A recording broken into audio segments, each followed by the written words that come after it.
Okay, welcome back to the Culture Coach podcast. I am so excited for my guest today, Shane Evans. Shane, welcome to the show. Thank you. Happy to be here. I love what you're doing with this podcast. Thank you. Well, I love what you're doing with your business. And so I'm really excited to dive in on both things. So let's start out by just tell the audience a little bit about who you are, how you got here, and the business. Sure. So I am Shane Evans. I'm number one, a mom of three beautiful girls, beautiful hearts, inside and out. And number two, I'm the co-founder of Massage Heights, now Heights Wellness Retreat, as we are going through a brand evolution. And so I founded Massage Heights 20 years ago, actually almost 21 in April of this year. It's been an incredible business model right from the get-go. We offered massage and membership-based massage in a very upscale, convenient way and an affordable way with a membership model. And people from all over the city of San Antonio, where we founded it, were coming in from everywhere saying how much they loved it. And it sort of evolved into this, how do I get involved sort of thing. And we knew we had something really special. 9 months later, opened our second location, also in San Antonio. And so two corporate locations, and then again, friends, family, members, guests. How do I get involved in this? So we started considering franchising. So today we sit at about 115 operating locations, and our brand has evolved from being just massage to both massage and skincare. And as we evolve into Heights Wellness Retreat, we're evolving into even more holistic wellness solutions, such as cryotherapy, halotherapy, which is salt inhalation, meditative therapy, vibration therapy, and a lot of really awesome things that people are using for biohacking their health these days. And I think this is just going to continue to expand and get bigger. So I'm blessed to be in a business. I say it all the time, in a business that we're really helping people in communities. We're helping franchisees get into business for themselves, but not by themselves, but they get to serve their communities in a very healthy way through employing amazing people that are healers in our industry and through giving back in just wonderful services. So that's why I'm here. That's how I got here. And that's those things are what inspire me every single day. I love that. And it's so needed today. All of those services are so needed. Did you start out why Massage Heights? Was it the industry, or was it just to start a business? What was your reason behind that? Accidental. I think a lot of entrepreneurs get started that way. They have a need for something themselves, and that evolves into providing that for others. And in my early 20s, I ended up suffering lower back pain, kind of a random thing. And I sought out chiropractic care for it, and it left me actually more hurt than I was prior to going to the chiropractor. I love chiropractors, by the way. So there's no shame there or anything. I love chiropractors, and there is a need for them. But what I had did not warrant chiropractic care. It really warranted massage therapy, and I didn't know it. So after finally figuring that out and someone saying, hey, maybe you should get a massage for this thing that you have going on, I recognized the benefits immediately. And instead of being down on laying on my back on the floor for two weeks, it was 2 days. And I was healed. And I recognized that there are so many benefits. And I think 20 something years ago, people really thought of massage therapy in a couple of different ways. And one was just kind of fluffy. Oh, that's what women do. They go to the spa with their girlfriends or whatever. And what we quickly realized when the idea of Massage Heights was born and we started doing the research and we started inviting guests in, they were telling us, I have pain, I have anxiety, I have all of these medical disorders, and that's why they were coming. And so, the membership and allowing them to be able to come more frequently and really gain those benefits, both physically and mentally, and also financially, because the membership model just made a whole lot of sense. But it was that instance of myself being hurt, and I couldn't find a solution for several years. I kept doing the same thing, which didn't work. And then finding massage therapy and going, wow, that's amazing. So I became obsessed. I'm one of those people where I lay down on the massage table and I immediately start thinking, oh, I don't want this to end. And I know I have had so many of them that I know it's going to end in 20 minutes or whatever. And I would just get one every single day if I could. So I'm a big believer. I know that they absolutely work. And it's been amazing to see how it's come so far over the last 20 years. And people are just thinking far more differently now about their health and wellness and getting a head start on it. Even the younger generation, the Gen Zs, the millennials, they are so focused on their mental health and their physical health, and they're openly talking about it. And I think that really gives some of the older people, more permission as well, right? And as we get a little bit older, now we're looking for longevity solutions. And so it's not just about feeling good because I want to feel good. It's also about living a better life longer. And so I know that was a long answer to your question, but it's why I got into it. It was my own personal need, and it's been a really cool journey to see how it's evolved so much, and it's now really accepted. In the beginning, it was a little harder to talk to people about massage therapy. So I love that. And you're absolutely right. So many entrepreneurs, they see a gap, right, in the marketplace and try to fill it. Same reason I started my business, to help organizations create a better culture because of my experience in a not so great culture. So just really excited to now let's blend those two conversations, because I know in your industry, your employees, I mean, I already have a firm belief that the people are the business, right? They are the ones getting the job done. But in your industry specifically, like your service providers, that is the business. And so, tell me how you view culture in your organization. yeah, I have a saying. I've had this for very many years, and that is culture is what culture does. Right. And so we can either intentionally create the culture that we want, or we can let it happen to us. And if we let it happen to us, it's probably not going to be the thing that we really want. Right. So we have to be deliberate about it. Yes, our front end, the people, our practitioners, the massage therapists, the skin therapists, the consultants at our front desk that are greeting our guests and members every single day, they really are who represent our brand, not me, right? Not any of the team members here at our support center. It's the operators. It's the people that are actually talking and working with those customers. And so for us as a franchise organization, it's really important that we align. Obviously, our executive team and the team that we build around us has to be aligned with our values.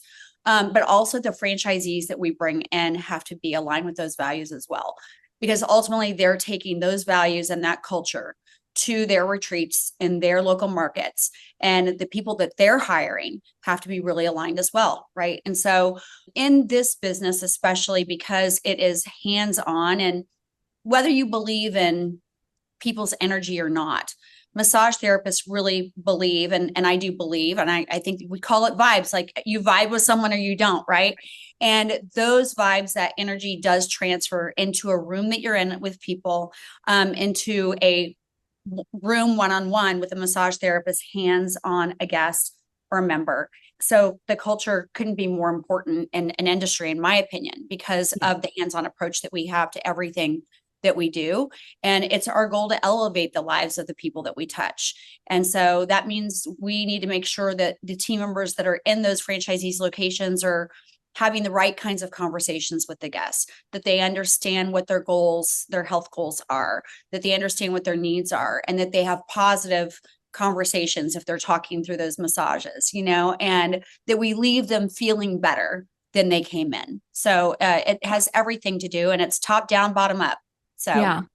One of the most recent places that I worked when I left the corporate world was a very popular restaurant chain, over 500 locations, 50,000 employees, and I oversaw the leadership development and training for all of that. And one of the most difficult things that I experienced was getting that consistency across those 500 restaurants, the culture, because it was very unique, and every single restaurant was a little bit different. sure. But ensuring that we, not only policies and procedures were being done the same across the footprint, but that the culture, that the way people were showing up and behaving was also, that it was also consistent. So how have you been able to do that across, especially in a franchise heavy, right? Your majority franchise, is that correct? Yes, we are. Yep. Yeah.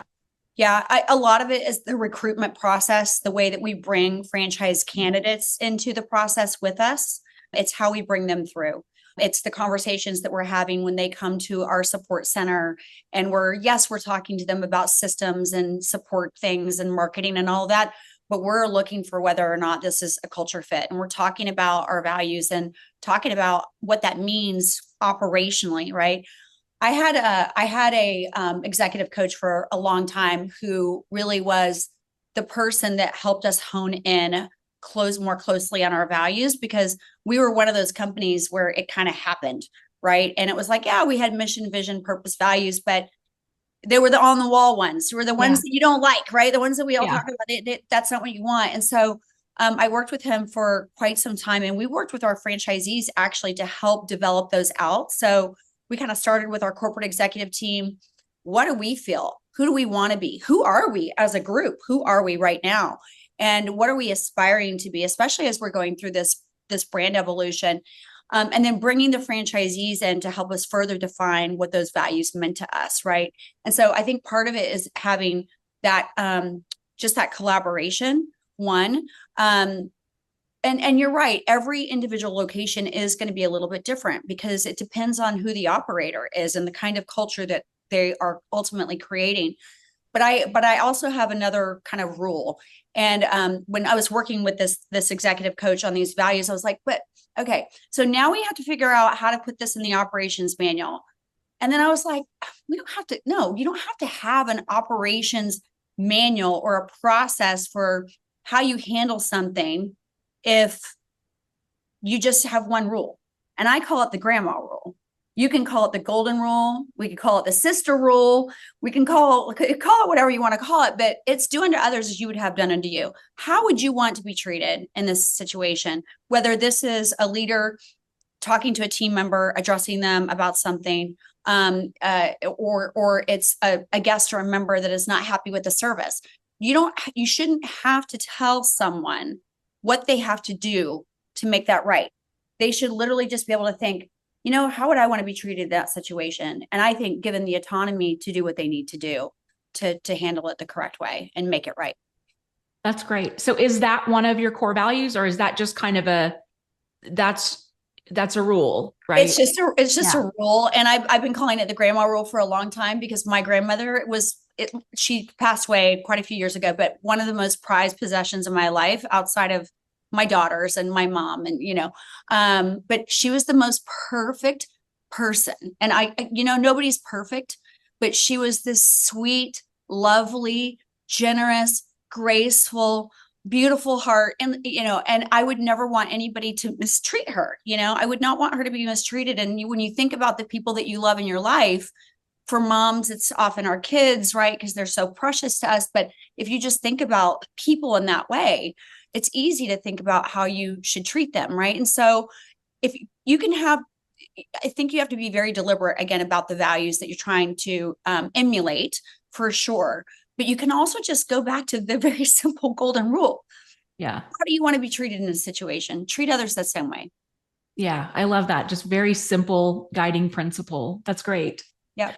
So I know that you left at one point, left the CEO role, and then you've come back. What caused you to come back?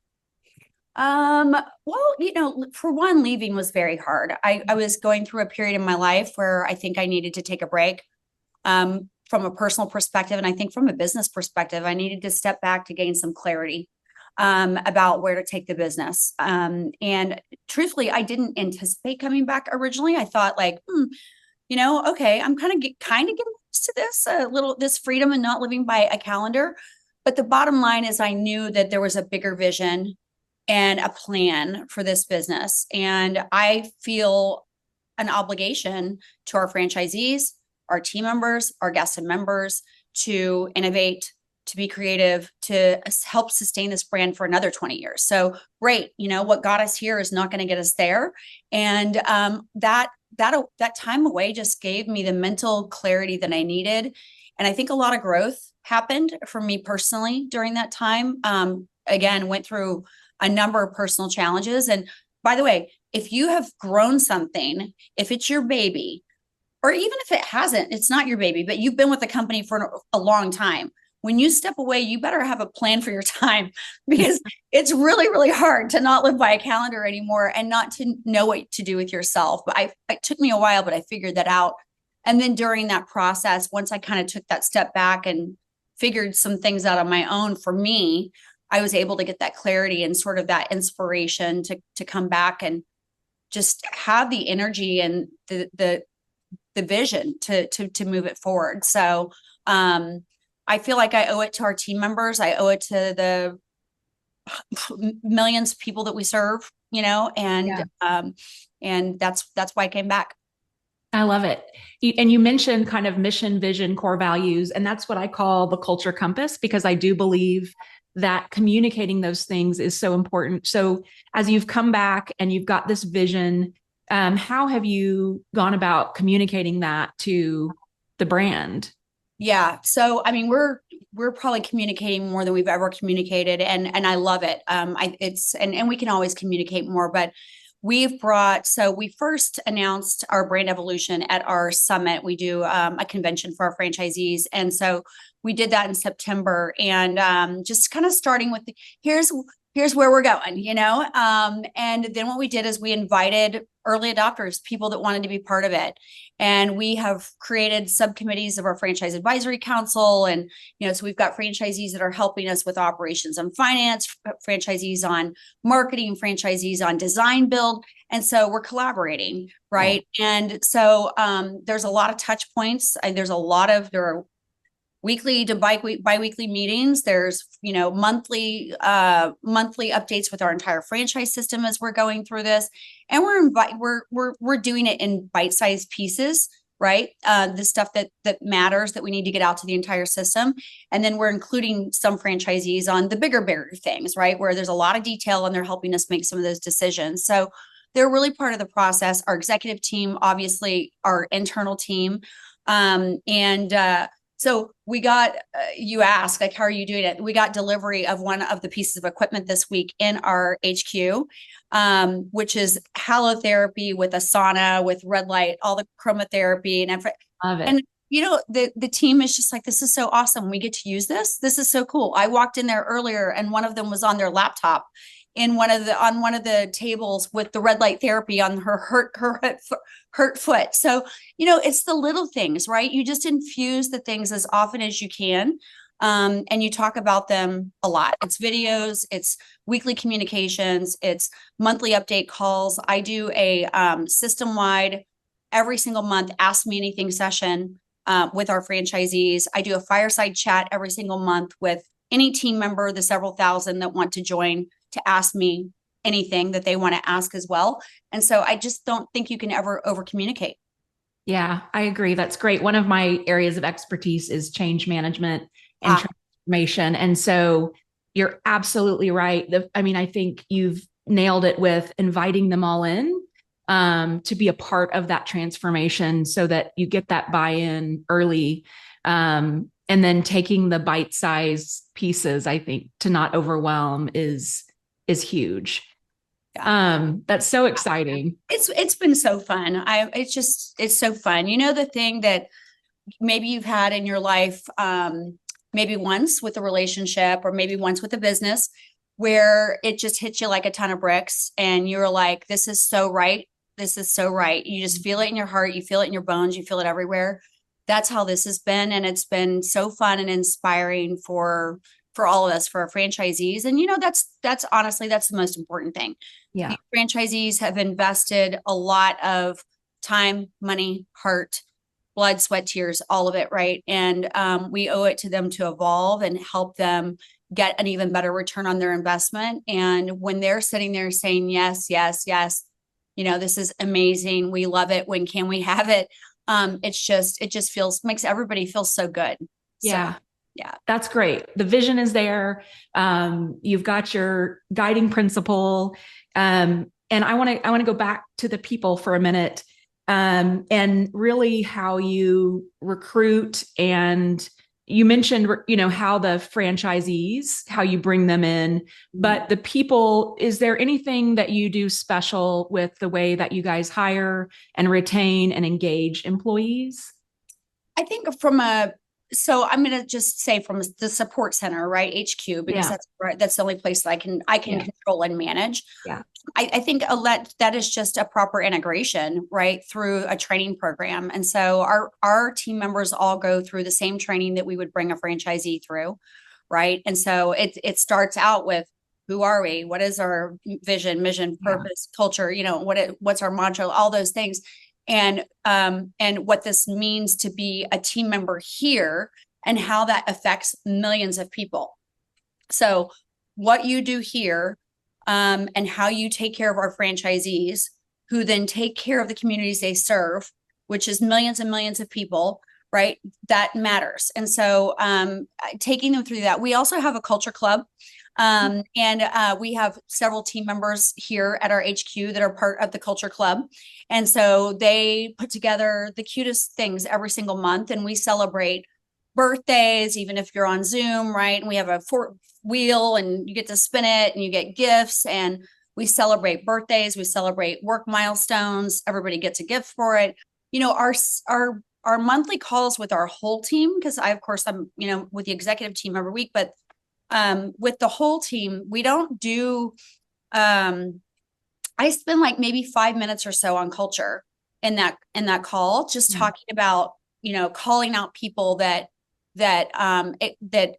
showed one of the values, right, in some way, or even a story about a franchisee or a team member. And then the rest of the call is actually fun and games. I mean, we just try to make the people that are working from home feel part of the team. And the Culture Club organizes what those things are every month. And I think this week is tomorrow is they're bringing animals. Everybody's bringing their animals in. So Fun. yeah, yeah. That's great. So you've managed to stay hybrid. You have some employees remote and some there at the headquarters. We do. So being based in San Antonio, it it's not a hub for franchising and franchise professionals specifically. There are other cities where there's a lot more um, just tenured franchise Yeah. executives, I should say. So during the pandemic, what that did do is that kind of, helped us evolve a little bit. And we have field consultants that have always been sort of remote, because we support the West Coast, the East Coast, whatever. But we do have a lot of number of our executives are actually in different cities. And I think that's allowed us to have great talent, and not just great talent, but people that are really, really good fit for our team. We really have the best team. We have the best team. And it's, I don't know that would be if I was just hiring out of San Antonio, because you had to be here. Yeah. So we work Monday through Thursday. Some people are in the office, but always Tuesday through Thursday, everybody's in the office. And then Friday is definitely always a remote work day. And then we do have remote workers that are, that come in maybe for our discovery days, which is where we have franchisees come in and meet our team. We get together for offsites, a couple times a year, that sort of thing. But yeah, so we have a little bit of both going on. That's great. This has been a great conversation. Is there anything that you would leave leaders with as they maybe are trying to build a business themselves, build a culture? Any last minute guidance you'd provide? Yeah, I think from a cultural perspective, I would just say be deliberate. Really give some thought to what kind of organization you really want. And it might be reflective of your own personality. It probably is. It might be reflective of the people that you already have on your team. They may not be all the right people, and you might need to do a right people, right seats check. But I think if you can figure that out, and that you've got the right people, lot often you just got to figure out if they're in the right seat, if it makes sense, right? But you've got to love the people that you work with, and respect the job that they do, and vice versa. And those ultimately are, I think, a reflection of who we are as leaders, because how they interact with our franchisees or their guests and whoever else is a reflection of our leadership and all our culture. So be intentional with it. And if you're not living the values you've already set, you might want to reflect and see if they are the right values. Maybe you need to level set, or maybe you just need to stop and think and be more intentional, and start recognizing those values and letting people know when they've lived them and they've done a really good job. So Very well said. Thank you. Awesome. Well, if people want to learn more about Massage Heights, I'll put the link in the show notes, but tell me the address. Perfect. They can go to, well, it's now Heights Wellness Retreat. So, Okay. yep, www.heightswellnessretreat.com. And then you guys can find me on LinkedIn as well, Shane Evans. And yeah, love to connect. Perfect. All right, Shane, thank you so much for your time. This was a great conversation. Thank you, Wendy. I appreciate it.